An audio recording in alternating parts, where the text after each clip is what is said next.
साथियों जय भीम, नमो बुद्धाय, नमस्कार। साथियों, कल दिनांक 7/9/2025 को आदरणीय बहन कुमारी मायावती जी ने जो समीक्षा की, जो बैठक की, साथियों वह एक परिवर्तन का एक छोटा सा उदाहरण था। साथियों बहन जी ने जो समीक्षा की है, उस समीक्षा में बूथ स्तर से लेकर के साथियों वह मंडल स्तर तक का जितना भी कार्य है, कहां तक पहुंचा, कहां तक प्रगति है, इन सब चीजों का गहनता से समीक्षा की है बहन जी ने। और बहन जी ने यह भी देखा है, उन्होंने इस समीक्षा में पाया है जो बहन जी कार्यकर्ताओं से उम्मीद कर रही थी, बहन जी ने अपना अंतिम मुहर लगा दिया है। बहन जी ने कहा है कि जो हमारा कार्य था वह लगभग 80% तक कार्य हो चुका है। तो साथियों इससे आप अंदाज लगा लीजिए कि इस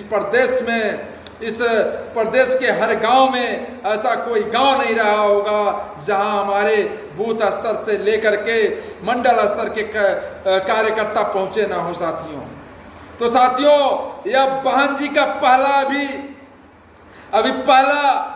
समीक्षा ये इस प्रकार का था जो लोगों के अंदर जुनून जज्बा पैदा करने वाला था।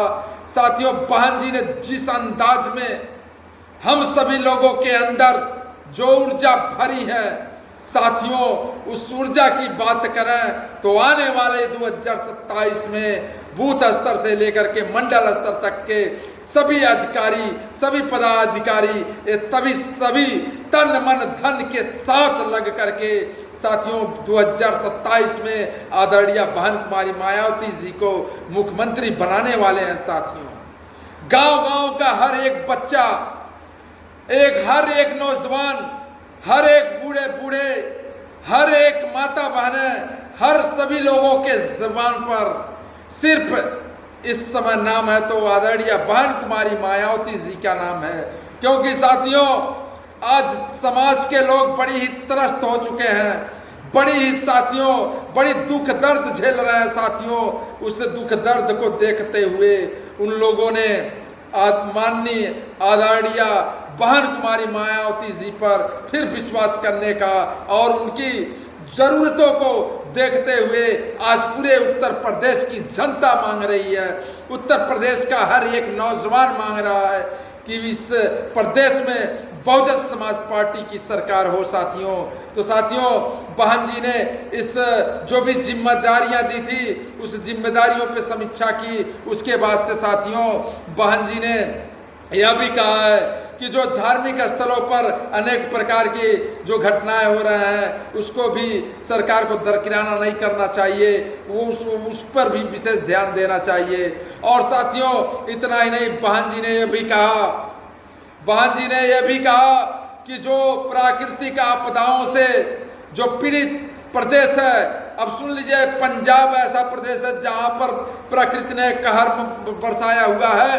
साथियों वहां पे सबसे पहले अगर मदद पहुंचाने का कार्य किया है तो आदरणीय बहन कुमारी मायावती जी बहुजन समाज पार्टी ने किया है। साथियों और साथियों इतना ही नहीं, उन्होंने बहुजन समाज पार्टी और आदरणीय बहन कुमारी मायावती जी ने कहा है कि केंद्र सरकार और राज्य सरकार को इस पर विशेष ध्यान देना चाहिए। प्राकृतिक आपदाओं से हुई क्षति को पूरा करने पर केंद्र सरकार और राज्य सरकार को विशेष तौर पे ध्यान देना चाहिए ताकि वहां के समाज के लोगों पर जो बीत रही है कम से कम उस जो बीता हुआ उनके ऊपर मुसीबत है वह हल्का हो सके। साथियों तो साथियों बहन जी ने यह 3 चीज और चौथा सबसे इम्पोर्टेंट था, जो चौथा उन्होंने पॉइंट उठाया था साथियों, उन्होंने माननीय और काशीराम साहब जी के महापरिनिर्वाण दिवस पर उन्होंने लखनऊ चलो अभियान यानी 9 अक्टूबर को लखनऊ जो महारैली होने जा रही है, जो महापरिनिर्वाण दिवस पर जो कार्यक्रम होने जा रहा है वह ऐतिहासिक होगा, इतना ऐतिहासिक होगा कि वहां पे लोग या जो विरोधी दल के लोग हैं देख करके सहम जाएंगे साथियों। उस दिन बहुजन समाज पार्टी की जो ताकत है वह दिखाया जाएगा साथियों। उस ताकत में सम्मिलित होने के लिए आप सभी, हर एक नौजवान, हर एक भाई, हर एक पिता तुल्य जो गार्जियन है, बाकी जो हमारे बड़े बुजुर्ग हैं, सभी लोग एक बार जरूर अपने उस महापुरुष के लिए जिन्होंने बहुजन समाज को मान सम्मान दिलाया है, उसके सम्मान में उसके परिनिर्वाण दिवस पर आप सभी लोगों को आदरणीय बहन कुमारी मायावती जी के जो दिशा निर्देश है उसका पालन करते हुए 9 अक्टूबर को हम सभी लोगों को साथियों, उस दिन 9 अक्टूबर को लखनऊ चलना है, माननीय काशीराम स्मारक पे इकट्ठा होना है साथियों। उस दिन अपना इतिहास बताने की जरूरत है साथियों। जो लोग कहते हैं कि बहुजन समाज पार्टी समाप्त हो गई है साथियों, उनके मुंह पर तमाचा भी मारना है साथियों।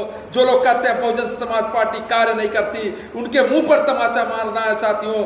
जो लोग कहते हैं साथियों बहुजन समाज पार्टी हितैषी नहीं है, तो साथियों उस चीज को हटाना है साथियों। देखिए, बहुजन समाज पार्टी की है यदि सरकार रहती है तो हर बहुजन समाज के लोगों के साथ बहुजन समाज पार्टी का हर एक कार्यकर्ता कदम से कदम मिला करके चलने का कार्य करता है। तो साथियों, आप सभी लोग पूरे तन मन के साथ लखनऊ 9 अक्टूबर को चलिए साथियों। तो साथियों, इन्हीं सब शब्दों के साथ जय भीम, जय भारत, नमो बुद्धाय, नमस्कार, आदाब।